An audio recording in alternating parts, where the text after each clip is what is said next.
यहां से मुझे बोलने में तो कोई आप लोगों को परेशानी नहीं है, मीडिया के मित्रों को। लाल सिंह जी के खड़े होने पर परेशानी रही होगी और डॉक्टर जितेंद्र सिंह जी, लेकिन परमात्मा ने मुझे लंबाई जरा ठीक ठाक दी।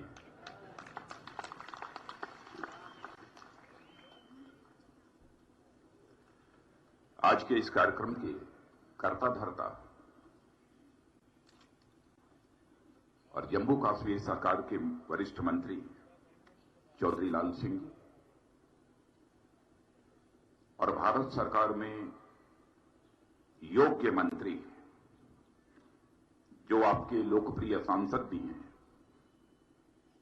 और मैं जानता हूं कि सर्वाधिक चिंता इस क्षेत्र की, क्योंकि मेरे कार्यालय के बगल में ही इनका कार्यालय है, बराबर आकर जम्मू कश्मीर के लोगों की चिंता और अपने क्षेत्र की चिंता ये व्यक्त करते रहते हैं और उसके समाधान के लिए हम से बराबर आग्रह करते रहते हैं। ऐसे डॉक्टर जितेंद्र सिंह जी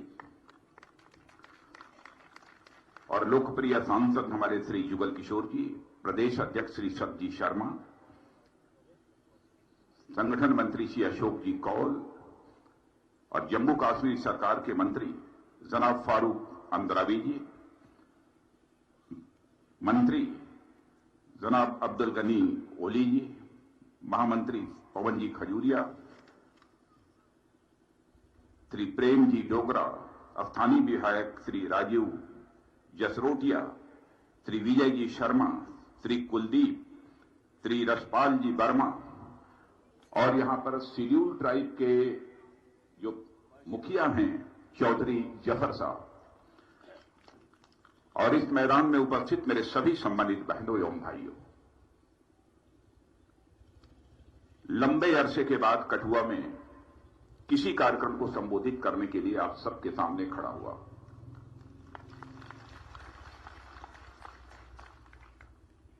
इसके पहले भी 2-3 बार मैं कठुआ आ चुका हूं। यहां पर मैंने सार्वजनिक सभाओं को भी संबोधित किया है, लेकिन इस बार जो मैं आया दूसरे उद्देश्य से आया। वह उद्देश्य क्या है यह मुझे बतलाने की जरूरत नहीं है, चौधरी लाल सिंह जी ने बताया। और इस कार्यक्रम को देखने के बाद और अपने सेना और सुरक्षा के जवानों की शहादत को श्रद्धांजलि देने के बाद और जिस तरीके से विषय को प्रस्तुत किया है चौधरी लाल सिंह जी, मैं इतना ही कहना चाहूंगा कि लाल सिंह जी, आज आपने हमारे दिल को छू लिया है।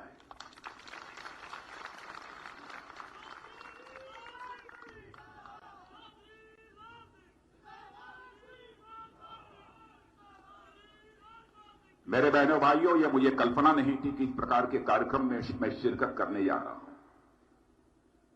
मैं अपने को धन्य मानता हूं।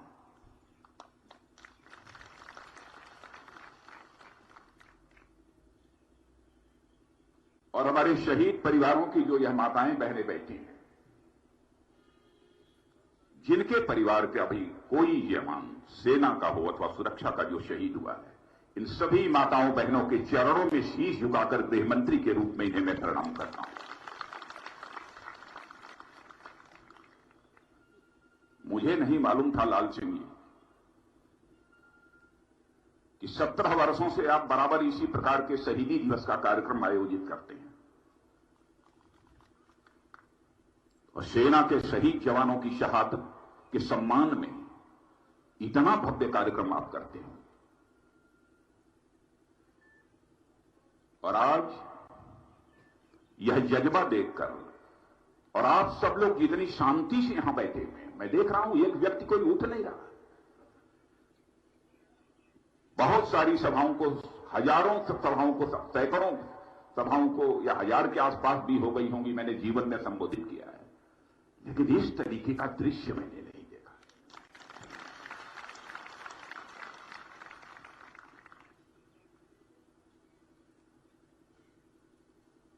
और मैं यह मानता हूं कठुआ ही नहीं, जम्मू कश्मीर का शायद ही कोई ऐसा इलाका बचा होगा जहां से किसी न किसी सेना और सुरक्षा के जवान ने शहादत न दी हो। कोई क्षेत्र नहीं बचा होगा। और जहां हमारे सेना और सुरक्षा के जवानों ने अपनी शहादत दी है इस प्रदेश और देश की सुरक्षा के लिए, वहीं पर यहां के नागरिकों ने भी प्रदेश और देश की सुरक्षा के लिए जितने कष्ट उठाए हैं उनसे भी मैं अच्छी तरह वाकिफ हूं। और मुझे मालूम है कि कई बार सीमा पर रहने वाले हमारे भारतीय नागरिकों को भी अपनी जान गंवानी पड़ती है। और मैं समझता हूं कि इन सेना और सुरक्षा के जवानों की शहादत के कारण और साथ ही साथ सीमा पर रहने वाले इन भारत के जांबाज बहादुर नागरिकों के कारण ही आज भी हमारा यह जम्मू कश्मीर भारत के मुकुट के रूप में चमक रहा है। लेकिन चिंता होती है कभी कभी जब हमारा पड़ोसी देश पाकिस्तान बार बार क्यों भारत के साथ टकराता है। बहनों भाइयों, हम इस हकीकत को समझते हैं कि पाकिस्तान हमारा पड़ोसी है और हम इस हकीकत को जानते हैं जिंदगी में दोस्त बदल जाते हैं लेकिन पड़ोसी कभी नहीं बदलता है। और पड़ोसी के साथ बराबर बेहतर रिश्ते बनाकर रखने की यह कोशिश जितने भी हमारे प्रधानमंत्री रहे हैं सभी प्रधानमंत्रियों ने की है। और अटल जी तो बार बार जो भी पाकिस्तान का उनके कार्यकाल में प्रधानमंत्री था उससे कहते थे, याद रखो जिंदगी में दोस्त बदल जाते हैं लेकिन पड़ोसी नहीं बदलता है। अटल जी की उस भाषा को भी पाकिस्तान ने नहीं समझा। चार चार बार हिंदुस्तान के साथ पाकिस्तान की जंग हुई है, लेकिन मैं शीश झुकाकर अपने सेना और सुरक्षा के जवानों का अभिनंदन करना चाहता हूं। भले ही पाकिस्तान ने चार चार बार हिंदुस्तान के ऊपर हमले किए हो, लेकिन यहां के जांबाज जवानों ने उनके दांत खट्टे कर दिए हैं, उनके हौसले स्पष्ट कर दिए। आखिरी लड़ाई 1999 में हुई थी, कारगिल की लड़ाई हुई थी। उसमें भी पाकिस्तान को शिकस्त खानी पड़ी। अब पाकिस्तान समझ चुका है कि हम किसी भी सूरत में हिंदुस्तान को सीधे पराजित नहीं कर सकते, इसलिए इसने छद्म युद्ध का सहारा लिया है। छद्म युद्ध का सहारा लिया है आतंकवाद के सहारे। वह चाहता है कि जम्मू कश्मीर को हम भारत से अलग कर देंगे। पाकिस्तान को इस हकीकत को समझना चाहिए, आतंकवाद यह बहादुर लोगों का हथियार नहीं हुआ करता है, यह आतंकवाद या कायरों का हथियार होता है।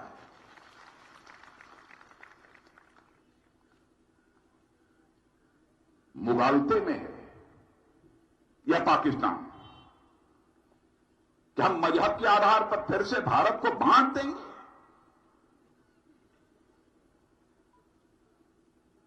बहनों भाइयों, भले ही 1947 में मजहब के आधार पर भारत का विभाजन हो गया होगा, लेकिन आज भी अपना दिल उसे स्वीकार नहीं करता है।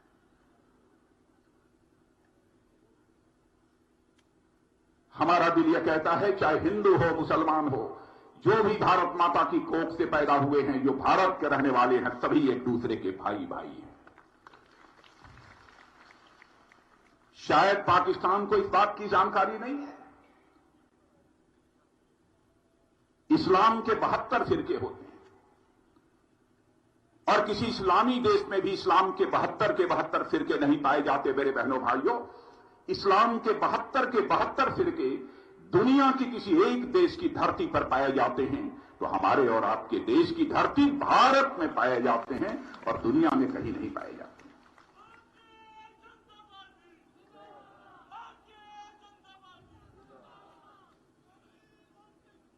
आप बराबर टकराने की कोशिश करते हो भारत के साथ।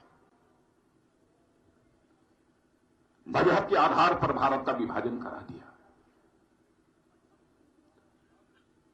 इसके पहले की सरकारों ने भी हिंदू मुसलमान के आधार पर कोई भेदभाव किया। मैं किसी के ऊपर कोई आरोप नहीं लगाना चाहता हूं, लेकिन भारत का गृह मंत्री होने के नाते और अपने प्रधानमंत्री श्री नरेंद्र भाई मोदी की नीयत को जो मैं समझता हूं, विचार को जो मैं समझता हूं, उस आधार पर मैं कह सकता हूं कि हम हिंदुस्तान में हम सबको साथ लेकर चलेंगे, कदम से कदम मिलाकर आगे बढ़ेंगे, यह मैं यकीन दिलाना चाहता हूं।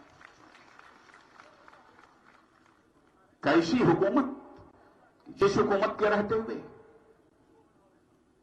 कोई व्यक्ति डरा हुआ महसूस करे, सहमा हुआ महसूस अपने को करे, कैसी हुकूमत है।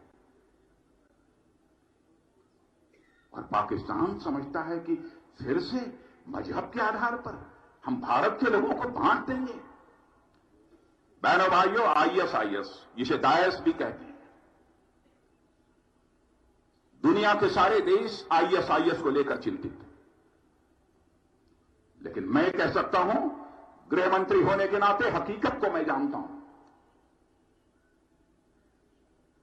आईएसआईएस भारत के अंदर अपनी जड़ें नहीं जमा पाया है, और उसका श्रेय यदि मैं देना चाहता हूं तो अपने भारत के मुसलमानों को उसका श्रेय देना चाहता हूं, इस्लाम को मानने वालों को श्रेय देना चाहता हूं। लोगों को मालूम नहीं होगा, यदि किसी के घर के बच्चे रेडिकलाइज होते हैं, ऐसे 2-3 परिवार आकर मुझे मिले इस्लाम को मानने वाले, और उन्होंने कहा, गृह मंत्री जी हमारे बच्चे को बचा लीजिए।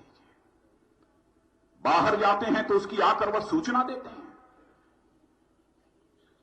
इस भाव को भी हमको समझने की जरूरत है। पाकिस्तान नहीं समझ सकता, पाकिस्तान नहीं समझ सकता है।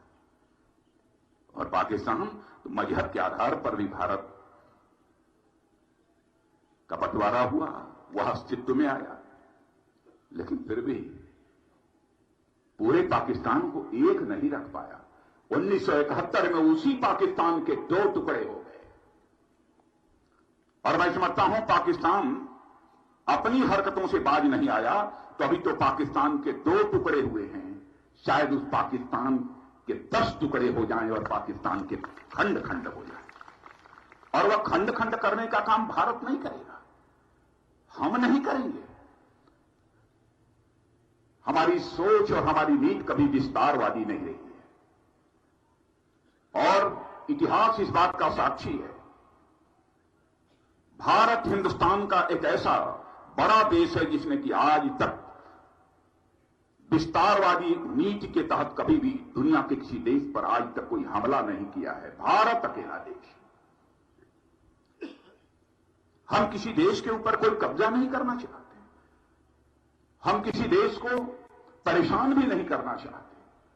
अरे भारत तो ऐसे ऋषियों और महात्माओं की धरती है कि जहां के रहने वाले ऋषियों और महर्षियों ने केवल भारत की सीमा में रहने वाले लोगों को ही अपने परिवार का सदस्य नहीं माना है, बल्कि सारी दुनिया की धरती पर रहने वाले लोगों को अपने परिवार का सदस्य मानते हुए वसुधैव कुटुंबकम का संदेश दिया है। और यह संदेश यदि दुनिया को गया है तो भारत की धरती से गया है। यानी हम लोग उस परंपरा, उस संस्कृति को मानने वाले हैं कि हम केवल भारत की सीमा में रहने वाले लोगों को ही अपने परिवार का सदस्य नहीं मानते, सारे विश्व की धरा पर रहने वाले लोगों को हम अपने परिवार का सदस्य मानते। हम नहीं कर सकते। बार बार आपको मैं याद दिलाना चाहता हूं, कारगिल का युद्ध समाप्त हुआ, फिर भी हमारे आदरणीय अटल बिहारी वाजपेयी जी ने पाकिस्तान के साथ दोस्ती का हाथ बढ़ाया था। इतना ही नहीं, वह पाकिस्तान गए भी, लेकिन पाकिस्तान ने उसके एवज में दिया क्या है? बार बार सीज फायर वायलेशन करता है।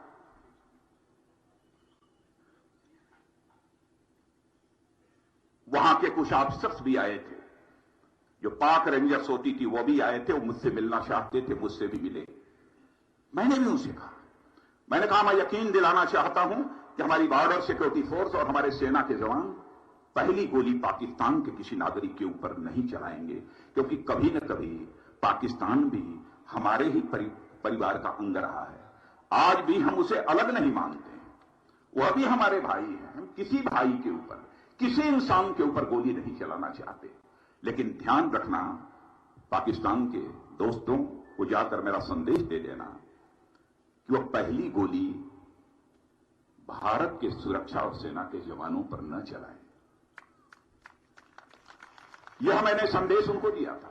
लेकिन उसके साथ मैंने यह भी कह दिया था, याद रखिएगा, यदि आपकी तरफ से यदि पहली गोली चलती है तो फिर हम अपने जवानों से कहेंगे, फिर अपनी गोलियों को कभी गिनना मत।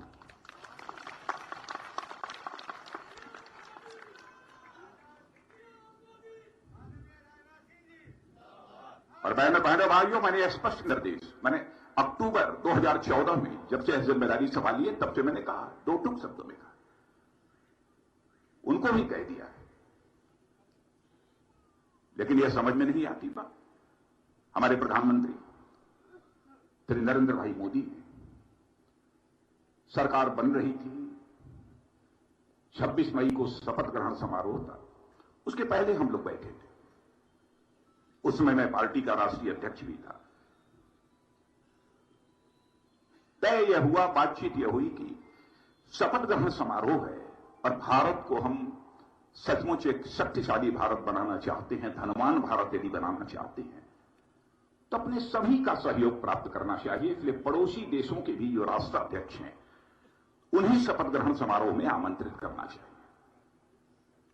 और उन्हें भी शपथ ग्रहण समारोह में हम लोगों ने आमंत्रित किया। नवाज शरीफ साहब भी शपथ ग्रहण समारोह में आए। बहनों भाइयों, नवाज शरीफ साहब को हम लोगों ने आमंत्रित किया था, तो केवल नवाज शरीफ साहब से हाथ मिलाने के लिए आमंत्रित नहीं किया था, बल्कि उन्हें आमंत्रित किया था तो पाकिस्तान के साथ दिल से दिल मिलाने के लिए आमंत्रित किया था। इस हकीकत को, हमारे इस मंसूबे को पाकिस्तान को समझना चाहिए था, पाकिस्तान नहीं समझा। इतना ही नहीं, सारे प्रोटोकॉल को तोड़ते हुए हमारे प्रधानमंत्री सीधे नवाज शरीफ साहब के पारिवारिक कार्यक्रम में शिरकत करने के लिए अफगानिस्तान से पाकिस्तान चले गए। क्या चाहता है पाकिस्तान? क्या करें? हम कलेजा निकाल कर रखते हैं कि हमारा पड़ोसी हमारे साथ मिलजुल कर रहे, भारत का भी विकास हो, पाकिस्तान का भी विकास हो, नेपाल का भी विकास हो, बर्मा और भूटान और श्रीलंका का भी विकास हो, सारे पड़ोसी देशों का विकास हो। हम तो यह चाहते हैं। लेकिन इनके द्वारा इस प्रकार की बराबर नापाक हरकतें होती हैं। हमारी सदाशयता, हमारी इस दरिया दिली के एवज में उन्होंने हमको दिया क्या है? हमको गुरदासपुर दिया, पठानकोट की घटना दी, और उरी में आतंकवादियों ने घुसकर हमारे सेना के जवानों को कायराना हमला किया। यही मिला है उसके एवज में। लेकिन हम लोगों ने भी करके दिखा दिया। मैं अभिनंदन करना चाहता हूं अपने सेना के जवानों का, सुरक्षा के जवानों का। वह करिश्मा किया है या वो संदेश देने में कामयाबी हासिल की है कि हम केवल यहीं नहीं मार सकते, जरूरत पड़ी तो वहां भी मार सकते हैं। यह संदेश देने में हमने कामयाबी हासिल की। बराबर पाकिस्तान आतंकवाद को हवा दे रहा है। मैं कहता हूं कि एक बार आपको बोलने में क्या जाता है, क्या परेशानी है कि हम आतंकवाद से किसी भी सूरत में समझौता नहीं करेंगे। जैसे भारत कहता है कि आतंकवाद से हम किसी भी सूरत में समझौता नहीं करेंगे, तो पाकिस्तान भी क्यों नहीं बोलता है? और पाकिस्तान यदि आतंकवादी गतिविधियों पर लगाम लगाने में यदि कामयाब नहीं हो पाता है, उसे सफलता नहीं मिल पाती है, तो पाकिस्तान यदि चाहता है कि पड़ोसी देश भारत का भी सहयोग मिलना चाहिए, तो आतंकवाद पर लगाम लगाने के लिए भारत भी सहयोग करने को तैयार है। कम से कम हमसे कहो तो कि हमें सहयोग करें, लेकिन वह करने को तैयार नहीं। अब आप यह कल्पना करिए, फिर से भारत की दरिया दिली, उसकी मैं चर्चा करना चाहता हूं। गुरदासपुर पठानकोट में आतंकवादी हमला हुआ। हम लोगों ने अपनी टीम पहले पाकिस्तान नहीं भेजी। पाकिस्तान ने कहा कि मैं सहयोग करना चाहता हूं, हम अपनी एसआईटी, स्पेशल इन्वेस्टिगेशन टीम, हम भारत को भेजना चाहते हैं। हम लोगों ने चटपट कह दिया, ठीक है पाकिस्तान भेजिए, हमको स्वीकार है। और उसके बाद जब उनकी टीम आई, यहां जांच परख करने के बाद जब वापस गई, एयरपोर्ट से जाते हुए हमारे अधिकारियों को यह कहा, अधिकारियों ने आकर मुझे बताया, उन्होंने यह कहा, हमारे अधिकारियों ने कहा कि अब हमारी टीम को कब आना है, तो उन्होंने कहा कि जल्दी आपको बुलाएंगे।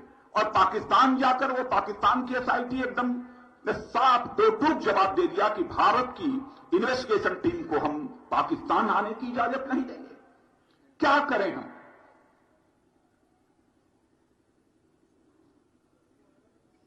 कितनी बार अपने दिल का दरवाजा खोले, आज भी इन सब के बावजूद भी हम चाहते हैं, भले ही पाकिस्तान ने हमारा सहयोग न किया, फिर भी हम पाकिस्तान के साथ मिलजुल कर रहना चाहते हैं, हम शांति चाहते हैं, लेकिन आतंकवाद से किसी भी सूरत में समझौता नहीं करेंगे। अभी हाल में ही अब वहां यह चर्चा चलती है, कहा जाता है टेररिस्ट दो प्रकार के होते हैं, good terrorist, bad terrorist. Terrorist भी बुरा और अच्छा होता है। टेररिस्ट दुनिया के किसी देश का हो मेरे बहनों भाइयों, टेररिस्ट टेररिस्ट होता है। टेररिस्ट अच्छा बुरा नहीं होता। सार्क का सम्मेलन पाकिस्तान में होने वाला था। पहले मैंने सोचा कि अपने राज्य मंत्री को कह दूं उस सार्क सम्मेलन में भाग लेने के लिए इस्लामाबाद चले जाए। फिर हमारे डायरेक्टर आईबी ने मुझे बतलाया, लोगों ने बतलाया कि साहब वहां तो आपके खिलाफ और भारत सरकार के खिलाफ प्रदर्शन हो रहा है और आतंकवादी संगठन जो चलाते हैं उनके नेता उसका नेतृत्व कर रहे हैं। बहनों भाइयों, जब मैंने सुना कि मैं तो जाने वाला भी नहीं, शायद उनको खबर मिल गई थी कि मैं जाने वाला हूं, उसके पहले ही उन्होंने मेरे खिलाफ प्रदर्शन शुरू कर दिया, तब मैंने अपने राज्य मंत्री को कहा कि अब आपको नहीं जाना है, पाकिस्तान की धरती पर मैं खुद जाऊंगा और जो बोलना होगा मैं वही बोलूंगा। और बहनों भाइयों, मैं खुद गया। 1 किलोमीटर जाने में 4-6 स्थानों पर प्रदर्शन हमारे खिलाफ हो रहे थे। यही हमारी मेहमान नवाजी थी। क्या वहां की सरकार उनको रोक नहीं सकती थी? हमने भी ठान लिया था, जो कुछ भी कहना होगा दुनिया के किसी दूसरे देश की धरती पर खड़े होकर हम नहीं बोलेंगे। बोलना होगा तो पाकिस्तान की धरती की छाती पर खड़े होकर हम बोलेंगे। और पाकिस्तान में जाकर हमने बोला था, बराबर भारत को अस्थिर करने की, भारत को तोड़ने की साजिश इनके द्वारा चलती रहती है। बहनों भाइयों, यह नहीं चलने पाएगा। जम्मू हो चाहे कश्मीर हो चाहे लद्दाख हो, सब अपना है, अपने परिवार के सदस्य हैं। कश्मीर में भी जो कुछ भी हुआ, बहनों भाइयों, कितना दर्द हम लोगों ने झेला है उसका। वहां के मासूम बच्चों के भविष्य को लेकर कितनी चिंता रहती है हम लोगों को, शायद लोगों को एहसास नहीं है। कश्मीर, जम्मू, लद्दाख के बिना भारत अधूरा है मेरे दोस्तों, बहनों, भाइयों। इस हकीकत को भी हमको समझना चाहिए। दुनिया की कोई ताकत हमको जम्मू, कश्मीर, लद्दाख को हमसे अलग नहीं कर सकती है। और मैं यह भी मानता हूं कि जब तक जम्मू कश्मीर का विकास नहीं होता है, तब तक भारत के विकास का भी हमारा स्वप्न किसी भी सूरत में साकार नहीं हो सकता। यानी जम्मू कश्मीर लद्दाख में गरीबी है, तो नहीं कहा जा सकता कि भारत की गरीबी समाप्त हो। मैं आप सबके सहयोग की अपील करता हूं। आप सब राष्ट्रवादी लोग हैं, आपने भारत की सीमाओं की रक्षा के लिए आपके परिवार के लोगों ने जान गंवाई है, बहुत बलिदान दिया है। और बलिदान जानते हैं कौन देता है? जो स्वाभिमानी होता है। कायर कभी बलिदान नहीं देता है, स्वाभिमानी बल होता है। स्वाभिमान 3 प्रकार के होते हैं। व्यक्तिगत स्वाभिमान, आपको यदि कोई अब शब्दों का प्रयोग कर दे, गाली दे दे, आपका व्यक्तिगत स्वाभिमान जाग उठता है और उससे 2-2 टूक जंग करने के लिए आप तैयार हो जाते हैं। लेकिन आप कहीं जम्मू कश्मीर के बाहर जाएं और जम्मू कश्मीर को पूरा इशारा करके कि जम्मू कश्मीर के लोग ऐसे होते हैं, वैसे होते हैं, कुछ अब शब्दों का प्रयोग कर दे, तो उस समय आपका राज्य का स्वाभिमान, आपके समाज का स्वाभिमान जाग उठता है और उसके साथ दो दो हाथ करने के लिए आप तैयार हो जाते हैं। लेकिन जब भारत की सीमाओं पर दुनिया की कोई ताकत आंख उठाकर देखने की कोशिश करती है तो सारा हिंदुस्तान, चाहे हिंदू, मुस्लिम, सिख, ईसाई, सारे जात पात और भेदभावों को भूलकर एकजुट होकर विदेशी ताकतों का मुकाबला करने के लिए खड़ा हो जाता है।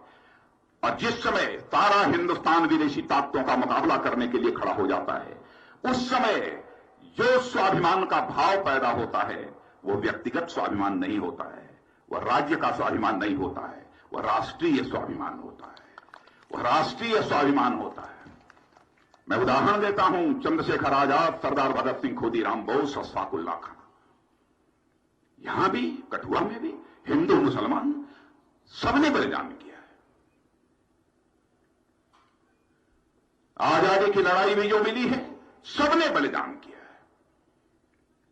भूल जाओगे आप उस अशफाक उल्लाह को? भूल जाओगे उस चंद्रशेखर आजाद को? अपनी रिवाल्वर की गोलियों से अंग्रेज दुश्मनों को भूनते भूनते जब रिवाल्वर की अंतिम गोली शेष बची, आजाद को चिंता सताने लगी, कहीं विदेशियों के रिवाल्वर की विदेशी गोली हमारे जिस्म में प्रवेश कर हमारे जिस्म को नापाक न कर दे। राष्ट्रीय स्वाभिमान के धनी चंद्रशेखर आजाद ने अपने ही रिवाल्वर की अंतिम गोली अपने सीने में दाग लेने का काम किया था, तब जाकर यह भारत आजाद हुआ है। अशफाक उल्लाह खां, 21 साल की जवानी, मां कहती थी, बेटा जवान हो गया है, निकाह करो, शादी करो, बहू लाओ, मैं बूढ़ी हो गई हूं, मेरी देखभाल करेगी, मेरी परवरिश करेगी। राष्ट्रीय स्वाभिमान के धनी अशफाक उल्लाह खां ने अपनी मां को की बातों को टाल देता था, करूंगा, शादी करूंगा, होगी मेरी निकाह, लाऊंगा बहू, लेकिन शादी नहीं किया। अंग्रेजों की हत्या करने के बाद जब फांसी की सजा हो गई, फांसी के तख्त पर ले जाया गया, मजिस्ट्रेट ने पूछा, बोलो अशफाक उल्लाह, तुम्हारी अंतिम मुराद क्या है? जो भी तुम्हारी अंतिम मुराद होगी यह संदेश मैं तुम्हारी मां तक पहुंचा दूंगा। बहादुर स्वाभिमानी अशफाक उल्लाह खां ने कहा, है मजिस्ट्रेट, जाकर मेरी मां तक यह संदेश पहुंचा दे कि तुम्हारा बेटा अशफाक उल्लाह आज फांसी के तख्त पर खड़े होकर अपनी शादी रचाने जा रहा है, अपनी निकाह कराने जा रहा है। मजिस्ट्रेट ने पूछा, क्या अशफाक उल्लाह तुम पागल हो गए हो? कहां है वह लड़की जिस लड़की के साथ फांसी के तख्त पर खड़े होकर तुम अपनी शादी रचाने जा रहे हो? बहादुर अशफाक उल्लाह खां ने कहा, ऐ मजिस्ट्रेट, पागल मैं नहीं हो गया हूं, अंधे तुम हो गए हो। क्या तुझे दिखाई नहीं देता है? मेरी आंखों के सामने जो यह फांसी का फंदा है, यही वह हमारी महबूबा है जिसे आज मैं अपने गले से लगाने जा रहा हूं, जिसके साथ मैं शादी रचाने जा रहा हूं। बहनों भाइयों, ऐसे लोगों के कारण आजादी मिली है। आज भी इस हिंदुस्तान में ऐसे लोगों की कमी नहीं है। दुनिया की कोई ताकत भारत के मान सम्मान स्वाभिमान पर चोट नहीं पहुंचा सकती है। भारत का मस्तक सारी दुनिया में ऊंचा हुआ है मेरे बहनों भाइयों। बहुत बड़ा योगदान है आपका, इसको हम भूल नहीं सकते।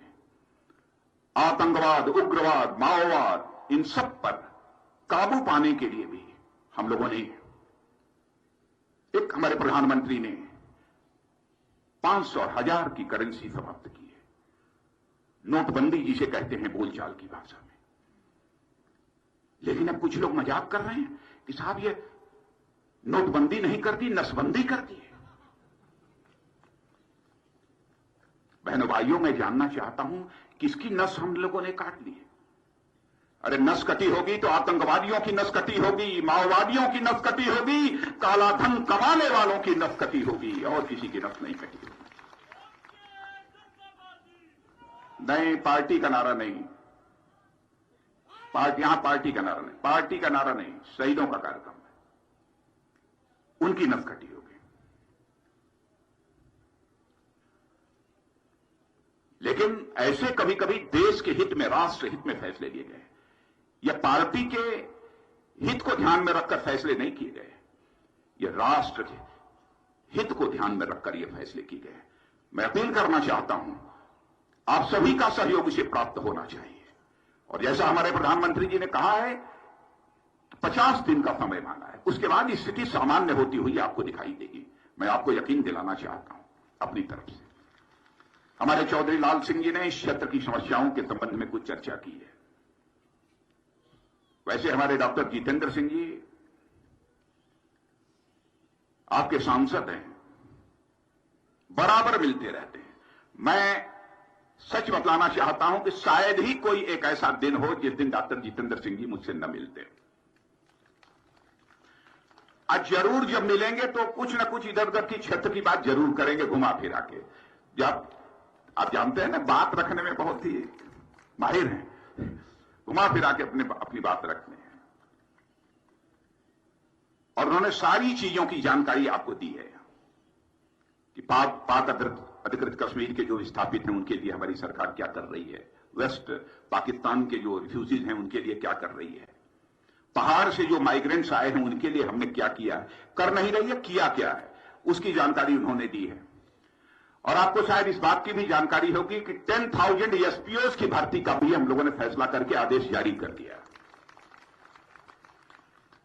पहले जब यह सरकार नहीं थी, जो इस समय हमारे महबूबा मुफ्ती जी की सरकार है, नहीं थी, इसके पहले 5,000 रुपए करने की रिकमेंडेशन गई थी। बहनों भाइयों, मैंने कहा कि एसपीएस के जवानों का 5,000 नहीं 6,000 रुपया कम से कम करो, 6,000 रुपया कम, और किया उसको। और यहां पर 5 इंडिया रिजर्व बटालियन का भी हमारी कैबिनेट ने फैसला किया। 5 इंडिया रिजर्व बटालियन यहां रेज की जाएंगी, जिसमें कि 60% लोग जो सीमावर्ती क्षेत्रों के रहेंगे, यह भी हम लोगों ने फैसला किया है। यह हो गया फैसला, में आदेश जारी हो चुका है। यह सब सारी चीजें होंगी।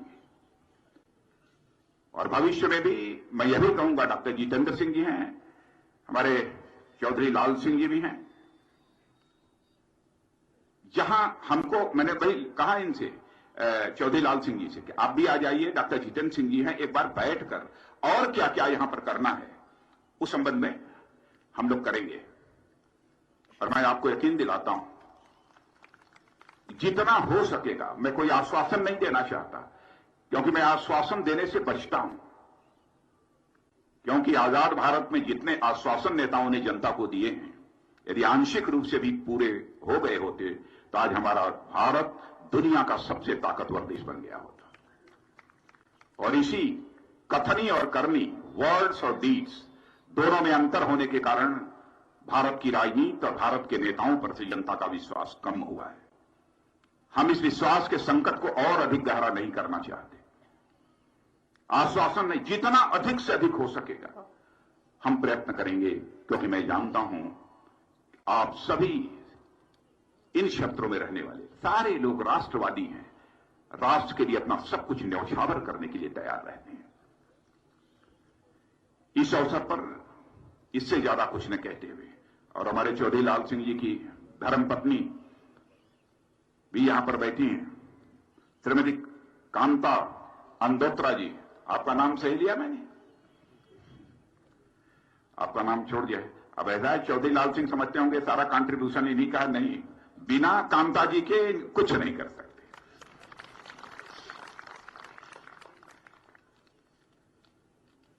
मेरे बहनों भाइयों, अंत में एक बार सेना और सुरक्षा के उन सभी जवानों की शहादत के प्रति सम्मान व्यक्त करते हुए अपनी श्रद्धांजलि अर्पित करते हुए, और मैं तो यह भी मैं कोशिश करूंगा कि आगे भी मैं कठुआ में इस दिवस के अवसर पर आऊं, मैं चाहूंगा ना।